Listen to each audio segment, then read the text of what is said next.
Mas, irmãos, preste atenção.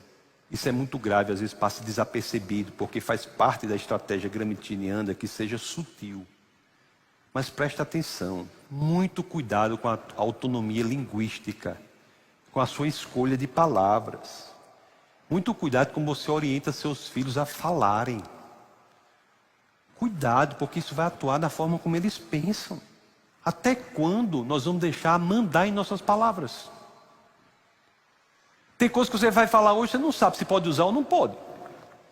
Você não sabe como se referir. Pronto, o surdo é um desses. Você não sabe se pode chamar de surdo, pessoa com deficiência, deficiente, você não sabe. Você fica com medo de usar suas palavras. Tem muitas palavras. A coisa está preta. Eita, não pode usar a coisa está preta não. Caboclo. Ninguém quer falar mais caboclo, que é um nome técnico que diz respeito à mestiçagem. Criado mudo. Quem no mundo vai pensar que o senhor de engenho tinha um escravo do lado da cama sentado segurando um prato com cuscuz o dia, a noite todinha? O povo acredita nessas histórias. Crioulo. Ninguém pode falar crioulo. Não pode falar hoje é dia de branco. Essa fragilidade da nossa autonomia linguística, ela é perversa. Humor negro. Não pode falar humor negro, porque tem a ver com a raça negra. O que tem a ver com a raça negra, humor negro? Inveja branca. Macumbeiro. Não pode falar macumbeiro. Mesmo que a pessoa seja macumbeira, você não pode chamar de macumbeiro. Vai chamar de quê? Vai chamar o macumbeiro de quê? Samba do crioulo doido. Não pode falar samba do crioulo doido. O mundo está ficando horrível. O mundo está ficando absolutamente horrível. Mulata, mulato, que é um termo técnico da mestiçagem, não pode usar.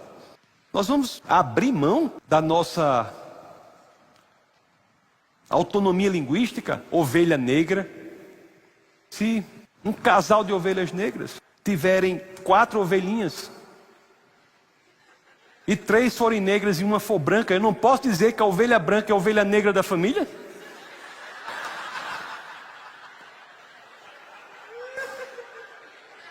Não posso.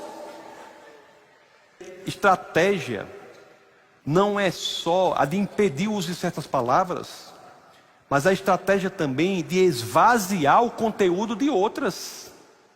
Quando nós esvaziamos o conteúdo de algumas palavras, nós também não sabemos como pensar adequadamente. Por exemplo, o que é normal?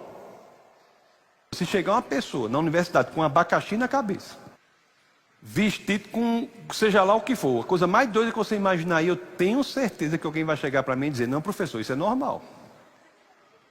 O que é normal? Verdade.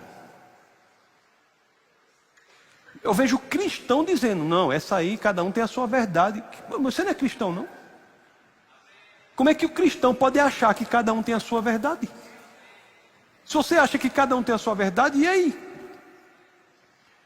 E até coisas assim. Você quer ver uma coisa que muito cristão faz e não pensa? A pessoa chega assim e diz assim, eu amo bolacha creme crack. Se você ama bolacha creme crack, qual é a sua relação com Deus? É o quê? Você ama a Deus e ama bolacha creme crack?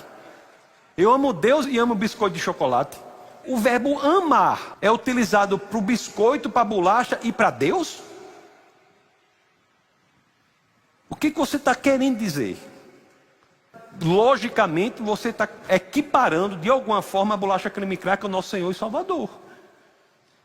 Sem requeijão, sem nada, só a bolacha.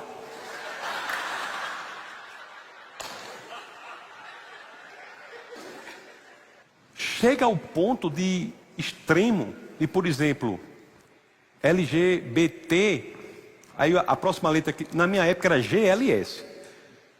Aí mudou para LGBT e agora tem o Q. Não é? LGBTQ aí. Não sei. Alguém aqui sabe a definição de que é queer, né? Mas alguém sabe a definição de queer?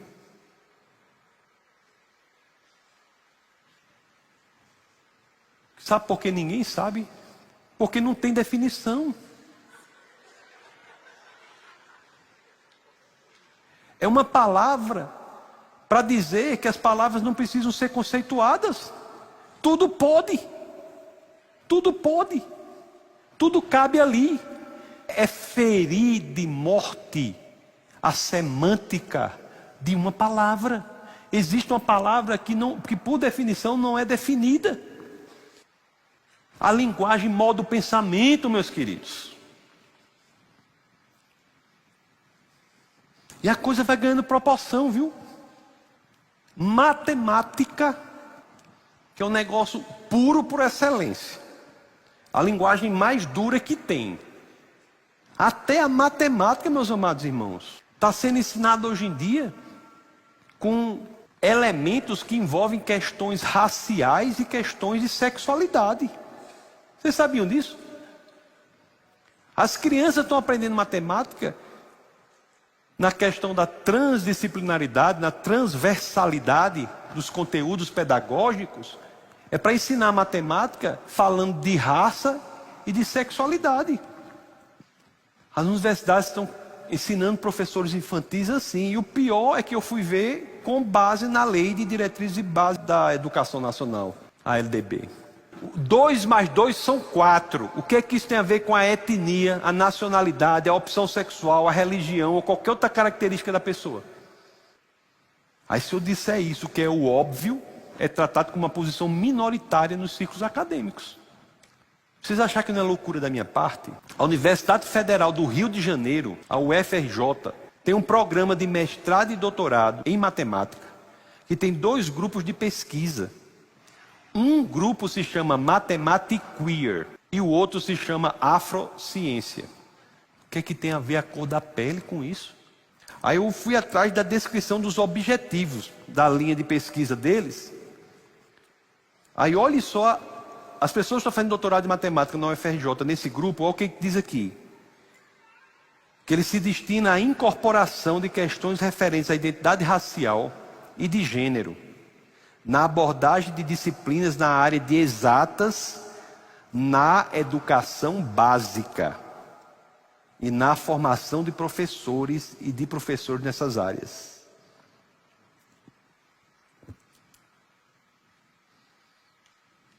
Confira les membres recém-chegados ao Mathematiqueer.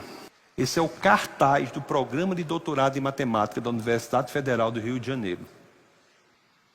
E o povo quer dominar você. Eu estava no governo, na área lá que tomava conta da riqueza do patrimônio linguístico. O Brasil tem grande patrimônio, tem muitas línguas indígenas, 280 línguas indígenas, pouca gente sabe. Eu falava dos índios, a pessoa dizia, não chame índio não, chame indígena. Aí eu tinha sempre que dizer, não, a senhora não manda a minha língua não, quem decide as palavras que eu uso sou eu mesmo. Sabe por que eu não chamo povos indígenas? Eu chamo índio. Por quê? Povo é aquele que se vincula ao território por uma relação chamada nacionalidade. Não são os índios antes brasileiros, não? Não são antes povo brasileiro, não? Povos indígenas, são povo brasileiro. E etnia tal, tal e tal. São de etnias específicas, sim. Pois é, meus irmãos, é um absurdo. Já há, inclusive, movimentos acadêmicos, inclusive no Brasil, eu conheço alguns, sugerindo que nós não devemos julgar uma pessoa pelo fato de ela querer praticar sexo com uma criança. E a primeira ação para chegar aí é o quê? Dizer que o nome pedófilo não deve ser utilizado. Estão substituindo por PAM, PAN, que quer dizer o quê? Pessoa atraída por menores. Quando você chama o criminoso da pior qualidade de PAN, você está promovendo uma forma de pensamento que gera uma concordância com a destruição da vida de crianças. Nós não podemos aceitar isso. Nós não podemos. Tudo que eu falei, algo tem que ficar. O que é que tem que ficar? A sua responsabilidade de não menosprezar o poder da linguagem. Você vai se lembrar que a sua linguagem ou a forma como seu filho fala determina como ele pensa. Não vamos aceitar que nós ou nossos filhos falemos de forma artificial, como se isso não trouxesse consequências gravíssimas à forma como eles pensam e a forma como eles agem.